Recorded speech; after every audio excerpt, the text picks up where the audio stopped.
Sometimes keeping your integrity turns you to an enemy. And what I mean by that is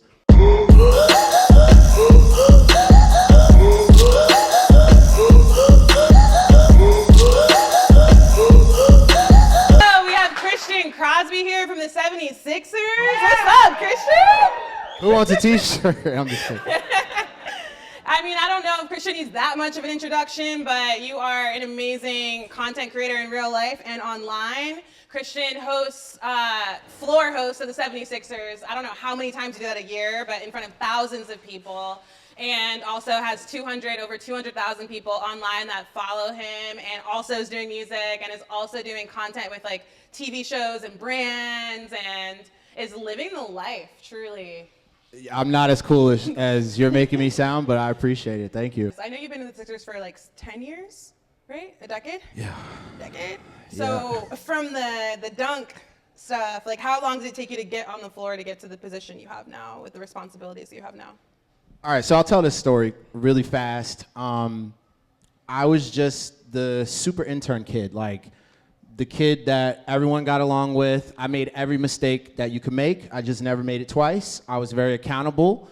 I wanted to be there, and I showed up early. I stayed late. I was the guy that would come in the office when he didn't need to be. I knew everyone's name. I spoke to everyone. I was respectful. And so eventually, I went from being like the beloved weird kid to like, I actually got really good. So I became like the guy that was really good, that finished the show, that, you know, that had the skill set. But it wasn't until I started doing stuff outside of the Sixers that I really saw more success with the Sixers. So I started like hosting bar and bat mitzvahs. I started hosting in casinos, like hosting, like, yo, come on, like everybody make noise. Like, I started doing that. I started making YouTube videos. I started a t-shirt company when I was younger. I just got active. I was feeling myself. I was like, I'm ready to take over the world. Once the Sixers saw me doing that, there's this one, they did this thing called Read to Achieve, where they would go to schools and they would read a book with the mascot. And I used to do it with the mascot. I would just act silly, but they would have someone from the marketing team read the book. Long story short, the guy got sick, and they still had to do it. And they're like, Christian, we see you're hosting, and you're really good at it. Can you read the book? And so that was such a big deal to me back then. But I took it really serious. So every time they gave me like a small little opportunity, I showed up like it was the biggest of deals. So I was super prepared. I was like, I have 4 new ideas we should do with this. And I think they just saw that I cared, and I really was putting my best foot forward. So, okay.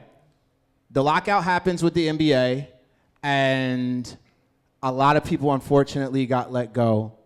The director, Derek Hayes, was by himself on an island. The new ownership came in at the same time for the Sixers. So imagine all of your colleagues getting let go, then new ownership comes in, and they're like, we need to make this the best thing ever, and you have no staff. That's what happened to this guy. At that time, I saw opportunity. So I was still just the dunk guy. They got rid of the mascot, who was my boss, and they were like, we want to keep the dunk team. And because I was that person, they were like, we want you to run the dunk team. So I wasn't trying to be a dunk team captain for a living. So I just did more. I said, Derek, I see you need way more help than just this. Like, I'll come in early. I'll do whatever you need. Let me know. So there was opportunity there. Long story short, they were like interviewing people from the Clippers, from the Spurs, from the Grizzlies, and every candidate just wasn't what they were looking for. And Derek, he told me this story. He's like, I wasn't going to hire you, bro. Like, I didn't even think you were capable. But he said the VP, her name's Laura, she was the VP. She's like COO now. But she said to him, she said, you need to hire Christian. The hire has been here under your nose the whole time. And so I got my full-time job with the Sixers that way. And the same story rinsed and repeated. Like, coordinator, manager, director, and I continued to do things outside of the Sixers that got me recognition with the Sixers. And I think Scott O'Neil, the CEO, he saw me host a season ticket holder event, because I was doing a little bit of everything at that point. I was behind the scenes in front of the camera.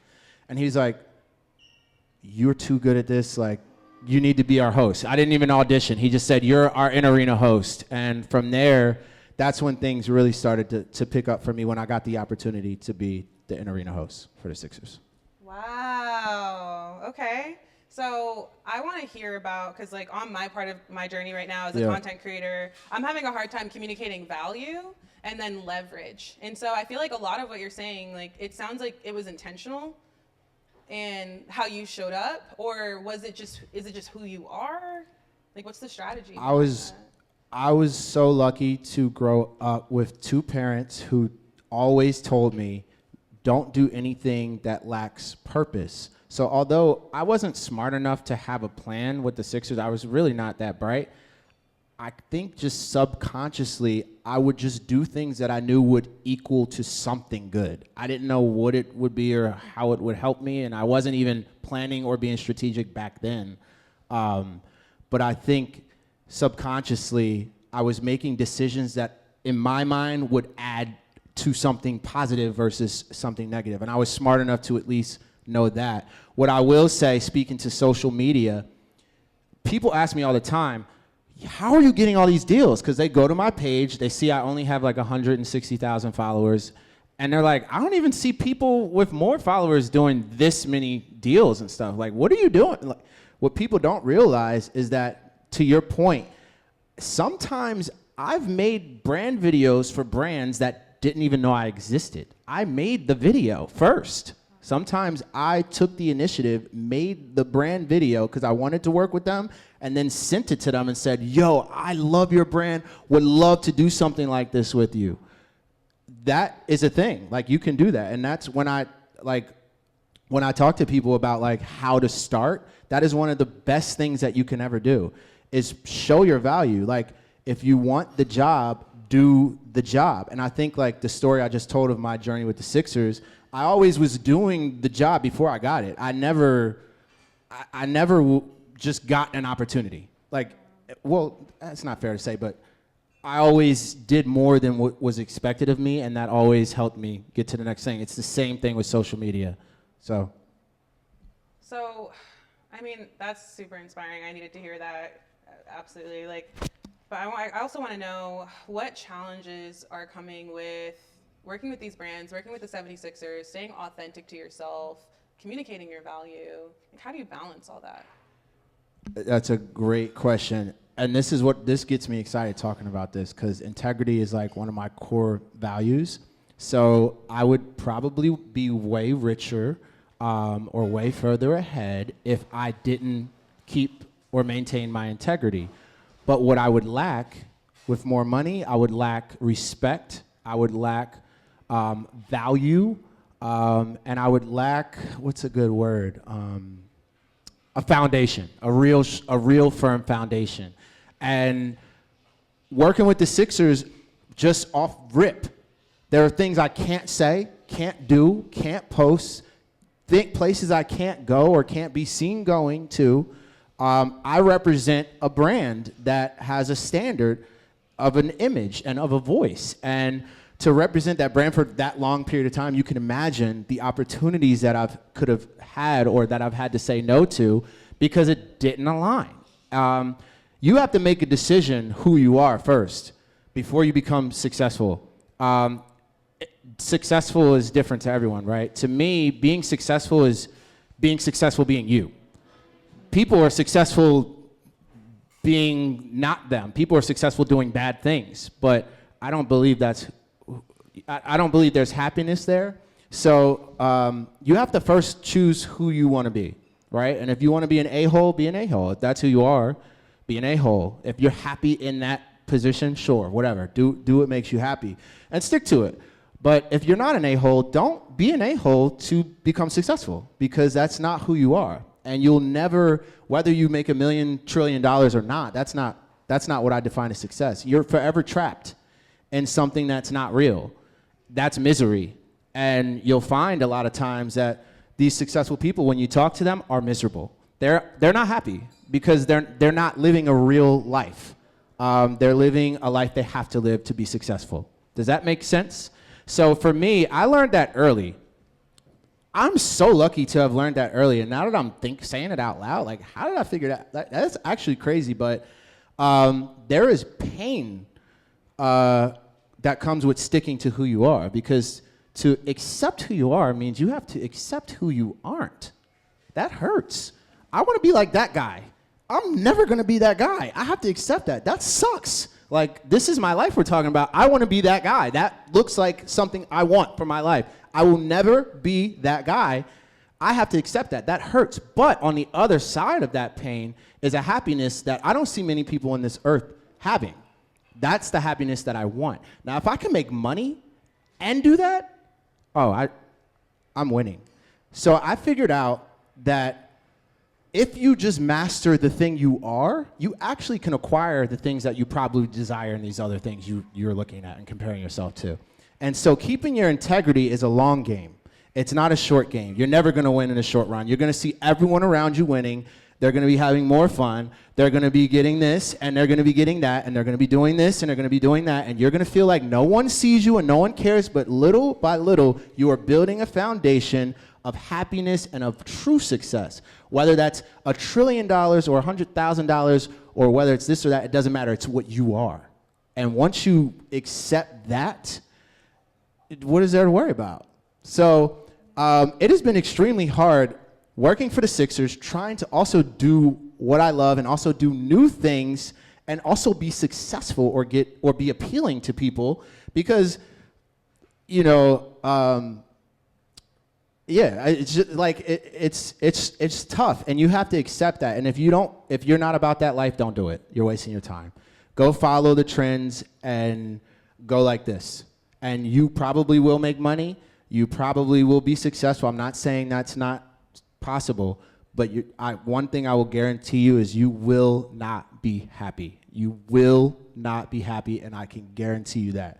And I know what matters the most is self-love and happiness, right? What are we here to do otherwise? Like, that's all I want. So, yeah. I'm not gonna lie. Like, when we first met, I really did not like you at first.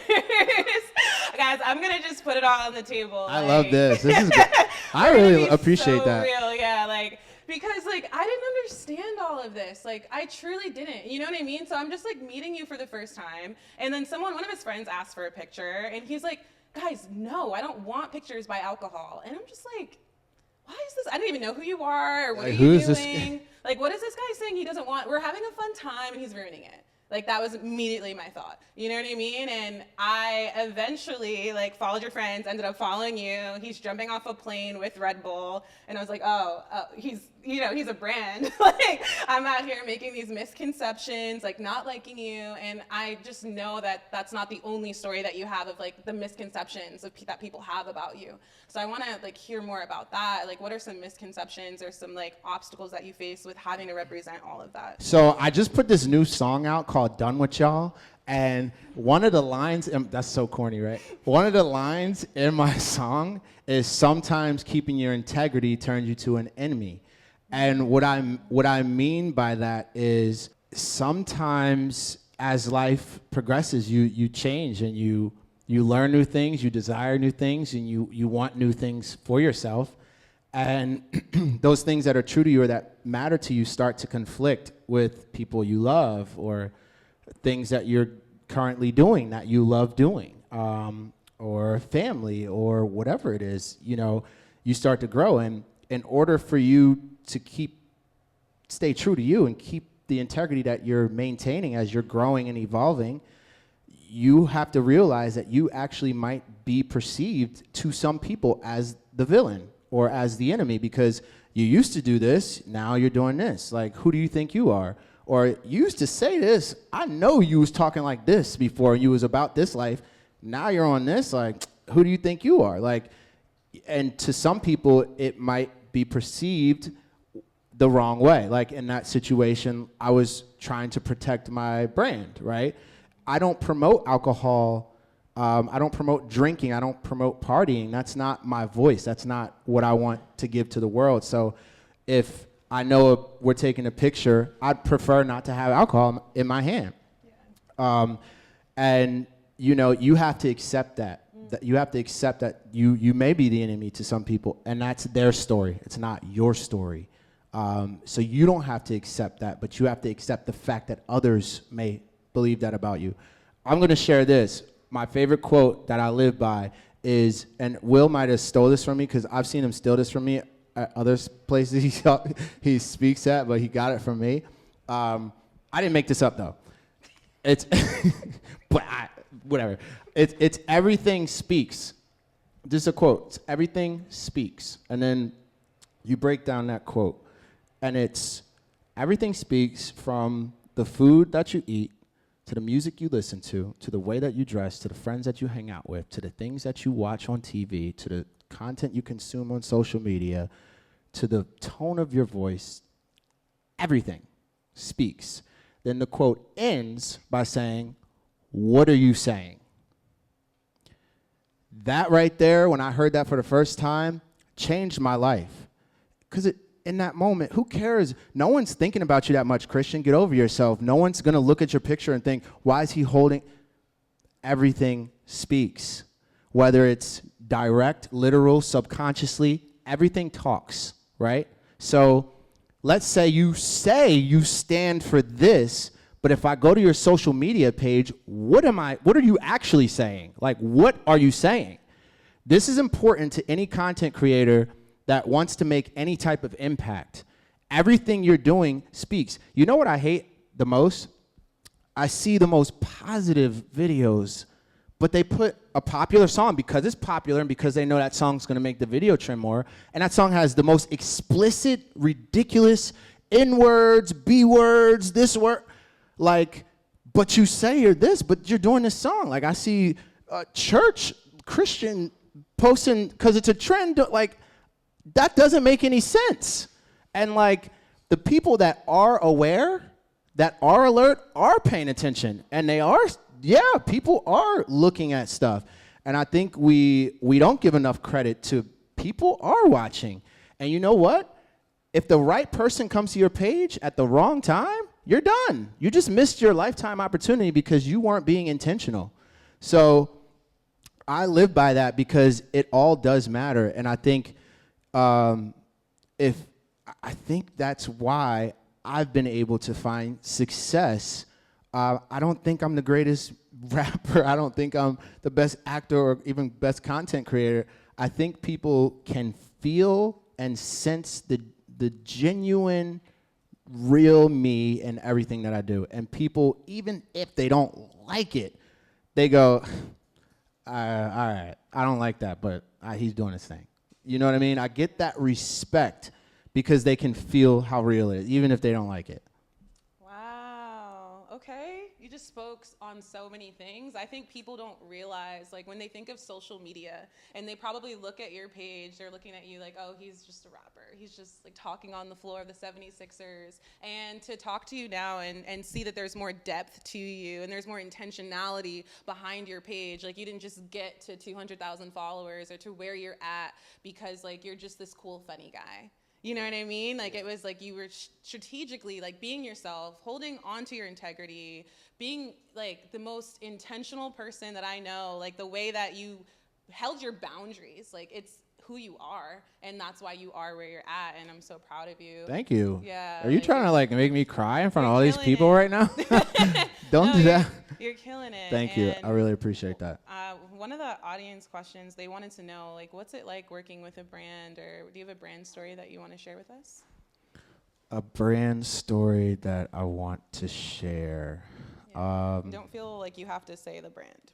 It could be a bad story, a good story. Like, what's it like? God. How do you communicate the value from when you're negotiating price to, like, when you get an offer, like, from Red Bull, you just, like, right away, like, yes, for the amount that you told me you want to pay me, okay. Or is it, like, a back and forth? So just, I think what's important is, like, are we talking about me? Are we talking about my advice for a beginner?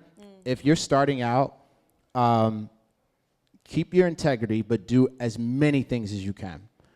You just want to build repetition, and you want to proof of concept. You want to prove that you can do it. So don't be so protective over, I'm just starting out, but I'm not going to work with this brand because it's going to make me look like you have to be a little bit more open and maybe work with, you might need to bend a little bit to get your foot in the door.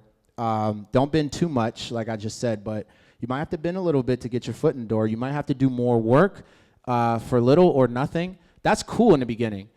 Just getting stuff in the beginning is what's most important, and showing that, hey, I can make brand content that's good. That's all you need to worry about. Other brands will see that. Make sure you're using, the hashtags, and you're pumping it out, you're tagging, try to collab as much as you can. But it's really just like, if you're just beginning, do as much as you can, as much as you possibly can. That's the best thing that you can do. As you start to build, though, you definitely want to be a little more protective over, who you're working with. You don't want to say yes too much. You want to, as far as your price, stand your ground, learn the market. So there's ways. This is what's most important, honestly. Make sure, no matter what, you are infusing yourself in the world that you claim you want to be a part of. You should know every single person that's active in that realm. You should have connections. You should go to as many events as possible. People should know you exist, and you should know they exist. You should be able to have a conversation like, hey, I'm doing this deal with Red Bull. We have the same amount of followers. Like, what range are you in? Like for one post, 2 stories. Like, you should have people like that you can talk to. If you don't, you're not doing something right. You should be in that world. If you're a fitness and you live in Philly, you should know a bunch of people in fitness in Philly.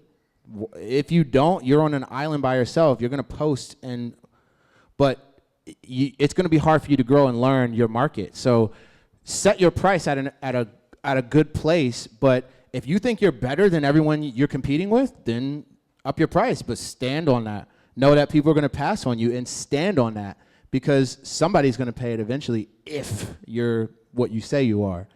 And just be real with yourself also about that. But don't be afraid to ask for the money. And once you learn the market and learn your peers and kind of get an idea, some people won't tell you, but eventually, if you're active enough and you're cool, people will share this information with you. Then you can know your price. You can know your worth. Because if you're like, okay, this is what everyone, this is what he's getting that, okay, well, this is my price then. Like, you can do that, but it takes being active to get to that place. Also, be willing to go take some steps back in order to go forward. When you up your price, know that you're going to get less business, and be cool with that, and stand on that, and wait. Keep killing it. Know your business is going to take a hit, but guess what? If you keep going, your business is going to be booming, baby. So just stick with it. And if you're good, and if you are what you say you are, you'll be absolutely fine. So again, it all comes back to having your integrity is a long game. It's not a short game. If you want instant gratification, or you want to be acknowledged in the now and always be on the top of everyone's mind and be on the next trend, on the next trend, on the next trend, yeah, you're going to be happy in the moment all the time, but you're never going to get to that final destination that you want. So just stay true to yourself. Did I answer? I didn't. Working with brands? Yeah. Sorry, y'all. Am I talking too much? Just cut me off if it's too long. I'm serious. No, I hate when I do that. You're good. What I'll say is things always work out with me and brands whenever I go the extra mile. I just give more than they ask. Like, I even may give them a hard time during negotiation. Like, but then once we lock the deal in, I'm giving them more. Like, I just wanted to get what I wanted to get. But once we lock in and we're like, yeah, we're doing business, I'm going to give them more than we agreed. And they're going to be like, wait, why were you being so tough on the negotiation? It's because I just wanted that. But don't worry, I'll give you this. But I think any brand that sees you do that will appreciate you and probably work with you again. And then they'll actually want to pay you more because they know you're going to come through for them and make them look good in their job, whoever's hiring you. So brand story for me, what I will say is this. I started music during the pandemic. I had anxiety, like my heart was beating before I posted the first song. I don't like doing things that are stereotypical. Like, I feel like a lot of black guys rap. I didn't want to be another black guy that was trying to rap in his late age. Like, I didn't want to be perceived like a loser. To be completely honest, I'm being transparent. I thought I could look like that, and I didn't want to post any music. And I was just like, what am I doing? Like, who cares? Like, okay, if people think that about me, is it true? Then who cares? So I put it out. Swear to God. Charlie Mack called me after I put my first song out. Charlie Mack was Will Smith's like bodyguard and long-lasting friend. He's like, yo, I want to introduce you to Jazzy Jeff. And I was like, what? He's like, yeah, I see the vision. You free? And he literally drove me to Jazzy Jeff. I would have never met Jazzy Jeff if I didn't put that song out. Red Bull called me, and they were also like, hey, we want to write an article about that song you just made. It was really cool. We think you doing music is such a cool thing. Like, how else can we empower you? And literally now I have an event coming up in August with Red Bull where they're booking a studio. A bunch of people are going to come into the studio and watch me record a song live, and they're funding the whole thing. I'm getting paid to record a song live. That's ridiculous. I didn't even do music as of a couple of years ago. So you just have to be brave, be willing to fail. This song wasn't even that good. I put out terrible songs. Who cares? Who cares? I put out some good ones too. And if I keep putting them out, who knows? No one was listening to Lil Baby until Lil Baby was Lil Baby. Who was listening to him before? Probably only a handful of people. No one cared about him. Lil Baby, if he was going off of the metrics of his early career, he would have stopped. He kept going. Now Lil Baby is Lil Baby, and now when I say his name, you know who I'm talking about. That's the point. Like, so yeah, right now I'm making music, and you can say whatever you want. I'm not getting crazy, whatever. Who cares? But all it takes is that one song that goes crazy. Now Christian Crosby's Christian Crosby. Like, you have to be willing to just go and fail publicly. And yeah, sorry, I didn't even answer your question. My bad. No, you did. You answered it to the best of your ability without, giving us too much information, but just enough so we can learn and take away what you're saying. And I really do appreciate this, dude, because like where I'm at in my journey with the metrics that I have, I don't know if you guys know this, I have my own content. I'm doing Affirmations for Black men, and I got 100K last week. I'm reaching like 500,000 people a month, and I'm like, pay me. Like, I need you guys to pay me. And then I'm listening to Christian Crosby, and he's like, over-deliver, maybe even do it for free sometimes. And I'm just like, okay. And so it's good for us to like hear that even you had to be there to get to where you are. I don't do anything for free really, but I'm serious though. Anymore? No, I still, like, if there's a brand I want to work with, I will. Like, even Raven. Raven will tag companies that aren't even thinking about her, and she'll tag them like, oh my God, I love this. And then they email her manager. Like, that's a thing. That is a thing. She's got 10 times the amount of followers as me.